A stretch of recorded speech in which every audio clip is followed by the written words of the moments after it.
Welcome back everyone. Hi, if you're new, my name is Tori and today I'm going to be sharing with you guys some books that I got for my birthday. Good old February 6th was my birthday and I got a few books. Actually got more than I intended to buy, but it's fine. It was a special day. I don't know how much I can say about every single one of these, so I'm just going to take you through them and yeah, share with you guys what I got.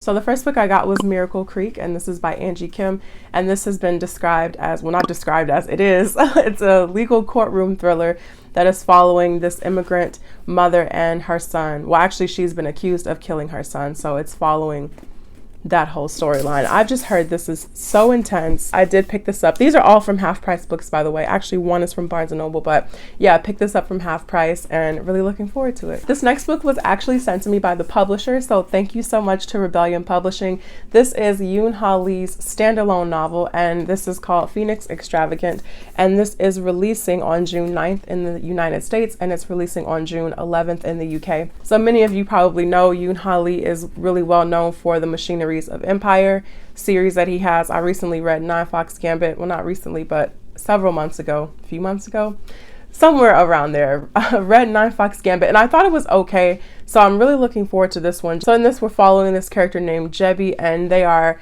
currently unemployed and just desperately looking for work. They are a painter and artist. Why did I just say artist like that? Artiste. At the start of the book, they become employed by the Ministry of Armor to paint all these like magical symbols. I'm not sure what that is about, but the more that Jebby begins to work on this commission that they have, the more they start to realize that something is not right. And pretty soon Jebby learns that this ministry is not getting their pigment colors for the paints in the most legal way, it sounds like. I don't know, it sounds like there's a lot going on here, a lot of deception and politics happening. So I'm really curious to see how I enjoy this standalone compared to like Nine Fox Gambit, because I had to work really hard to understand Nine Fox Gambit. And now that it's over, I'm still not 100% sure that everything clicked, but nonetheless, I'm looking forward to this one. The next book I picked up was book 3 in the Expanse series, and that's Abaddons Gate, and this is by James S.A. Corey. And I have not read book 2 yet. I'm starting book 2 very soon. I love this series so much. So just the thought of starting book 2 made me want to pick up book 3. So I ended up picking up book 3. If you want to hear more about the Expanse, I love the first book, Leviathan Wakes, so much. So I will leave a link in the description or somewhere up here for you to check out my thoughts on that, because it's such a great first book and I think what is going to be an epic series. So the next book I picked up was Roots, and this is of course by Alex Haley, and this is the long epic story of Alex Haley tracing his roots back to Kunta Kinte, and not only that, tracing the 6 generations that came after Kunta Kinte leading up to Alex himself.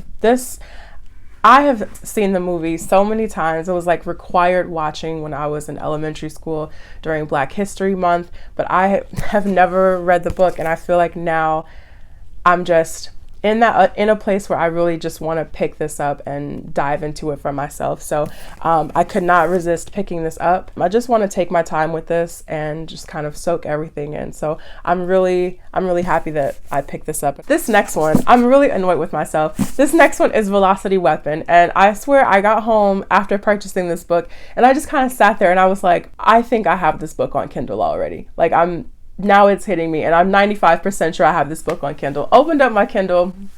What's in the library? Velocity Weapon. Great. Yay. I don't understand why I do these things. And I mean, this is kind of a chunky book. So on the days that I forget to like bring the physical copy, I always have my Kindle with me. So that'll be nice to switch back and forth. So I'm not going to be too mad at myself. But this one we're following, it sounds like this woman who has this ship, and her ship is destroyed.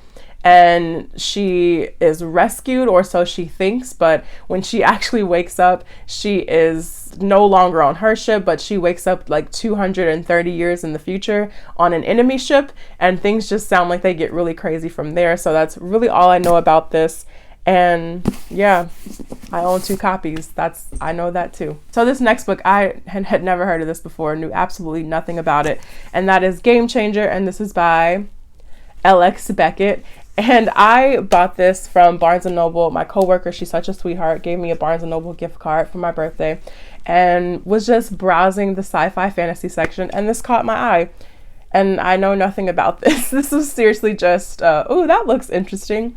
And I read the synopsis and it sounded intriguing, so we'll see. But really all I know about this is we have two characters who seem like they're kind of thrust together, and one of them is just hell-bent on stopping the planet recovering for some reason. So I will probably leave a more detailed description of this book in the box down below, because that's seriously all I know about this. It grabbed my attention, and we'll see where it goes. The next book I picked up from half price was New York 2140, and this is by Kim Stanley Robinson. At this point, I have like 2 other Kim Stanley Robinson novels on my shelf that I have not read yet. So I don't know why I keep picking up his books, because I don't know if I'll like his work or not. But you know what?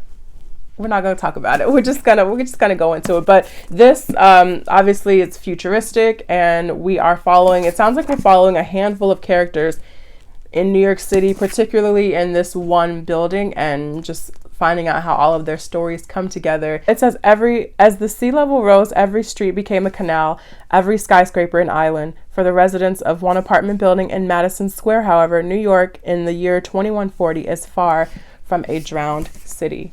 So that's all I know about that. Oh, and then finally, this is one that I've seen going around, and it's just really caught my attention since it came out, I believe, last year, maybe the year before that. Not 100% sure. But that is The Institute, and this is by Stephen King. I'm sure you've seen this going around as well. I am really looking forward to this. I haven't read a full-fledged, Stephen King novel in a while. It's been a while. I read a lot of his short story collections. What I know about this is we are following this boy named Luke, and in the middle of the night, these people come and they kill Luke's parents and they kidnap him. And when he wakes up in this similar room to his bedroom. Everything looks the same. It's kind of weird. And then he finds out that he has ended up in this place known as the Institute, where there are other children there and people have these special abilities. So that's all I know about that. Obviously, it's going to be some weird stuff going down with Stephen King writing this. So I'm looking forward to this, definitely. Oh, there's a whole description on the back. Didn't see that. Not sure how this lighting just got that weird, so that's probably a good sign to cut the video off. Thank you guys so much for watching this, and let me know down in the comments what books you have bought recently, what you've read recently, and I will see you in the next video. Take care.